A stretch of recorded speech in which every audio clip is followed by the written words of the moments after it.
Andiamo.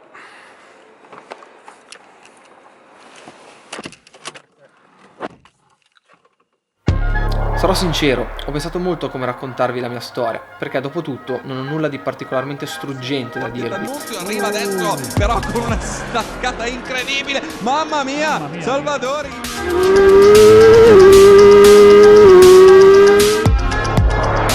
A parte che i miei si sono separati quando ero piccolo, e ho vissuto tutta la fase adolescenziale delle medie e liceo con mio padre.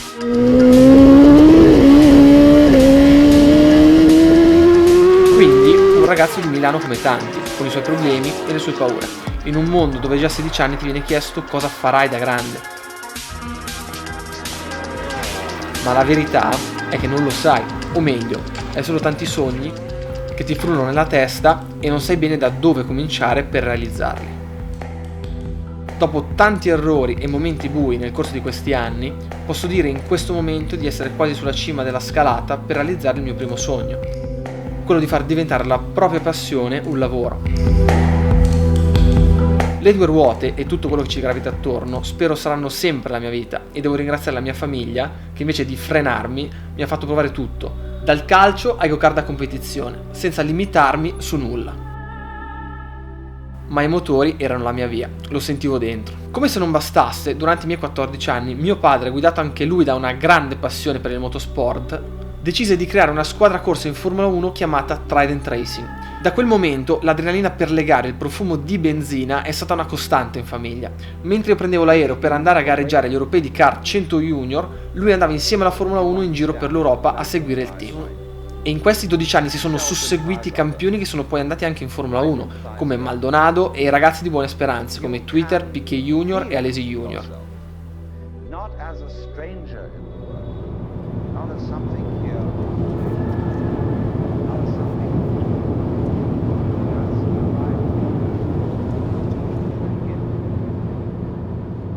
Adesso vi starete chiedendo dove vi sto portando.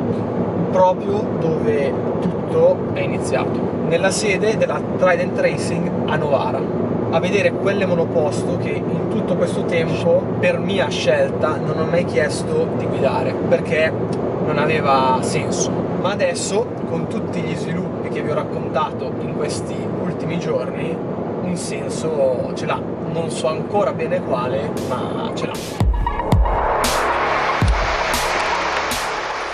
E tra parentesi, per chi non lo sapesse, domani farò il mio primo test sulla Formula Predator. Alberto, attento perché mi sto allenando anch'io. Quindi siamo qui, oltre per il video che state vedendo adesso, anche per prendere le mie vecchie attrezzature da lavoro. Quindi la mia vecchia tuta di kart, guanti e tutto l'occorrente.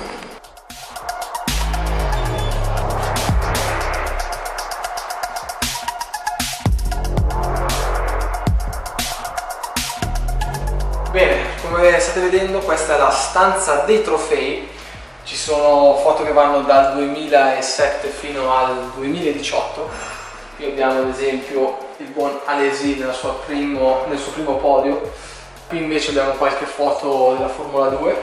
Parlando di robe serie, dobbiamo trovare le mie tute, perché le ho lasciate qui 4 anni fa, io non vengo qui da 4 anni, quindi devo un po' girare e cercare. E mentre cerchiamo vi faccio un rapido tour dell'officina. Su di qua abbiamo gli uffici, niente di interessantissimo da vedere, quindi proseguiamo. Dopo questa porta abbiamo dove la magia accade. C'è l'officina vera e propria dove i meccanici lavorano sulle auto per poi portarle nelle gare successive. Adesso per esempio manca un giorno a Monza e le stanno giusto caricando, però ve le faccio vedere dopo.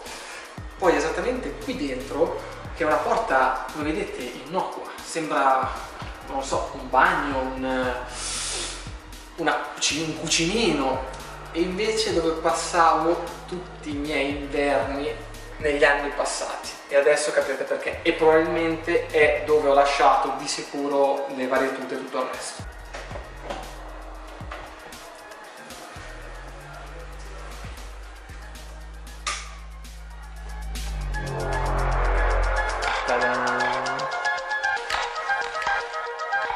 Capite che qui siamo a un Gran Turismo livelli esagerati.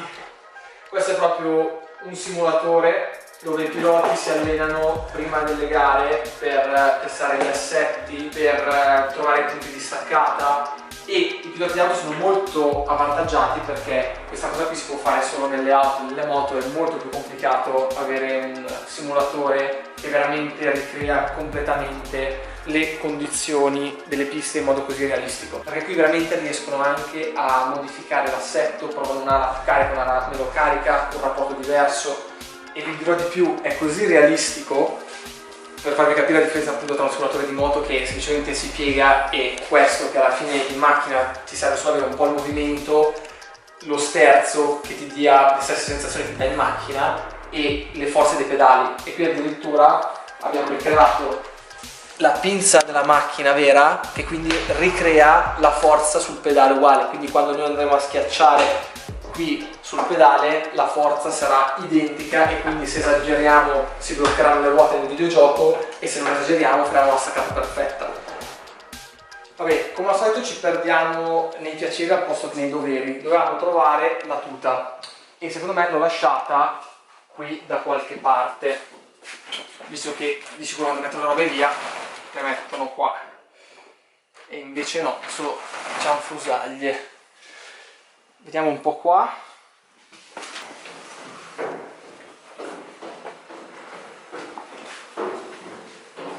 Guarda che bella girare. Oh, questa! Minchia, anche fighissimo. È enorme. Minchia. Bene, sotto casco mi sembra c'è, molto bene, l'abbiamo trovato. Il problema di non venire qua da 4 anni è che è tutto esploso in giro, quindi sotto casco ce l'abbiamo. Le scarpe? Le scarpe. Buona domanda. Mi aveva detto che me le lasciate qua in giro, ma qua non c'è un cazzo perché abbiamo già visto. Però forse tra le tute. Le scarpe le abbiamo trovate. Però è pure che mi sa c'è qualcosa che non va. Queste sono di Venturini, no? Direi di no. Lasciate qua il buon Jack.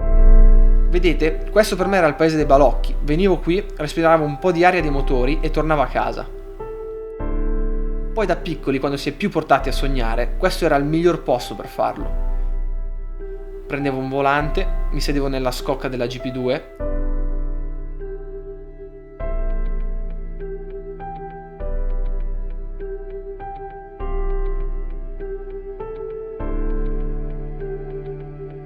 e in un attimo ero instaccato in fondo a Monza. E quello dopo in pieno Super L'Eau Rouge a Spa.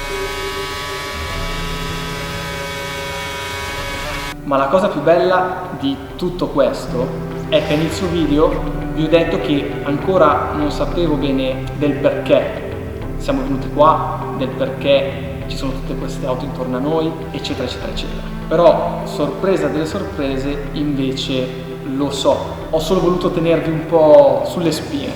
Dopo esattamente 12 anni da quando questa squadra corse è nata, mi siederò dietro al volante di una GP3 insieme ad Alberto e la proverò a fondo. Più precisamente questa che è alle mie spalle. Sono più o meno 500 cavalli di monoposto, non avete una minima idea di quanto io possa essere emozionato. Mi sento un po', qualcuno ovviamente avrà i miei anni quindi si ricorderà bene, come quando si sbloccava gli ultimi livelli di Gran Turismo e ti davano il Formula 1, che era proprio il raggiungimento massimo di carriera. Quindi dopo tutto questo tempo che vi ho tenuto sulle spine, e ci siamo tenuti sulle spine anche noi alla fine, è ora di vederlo.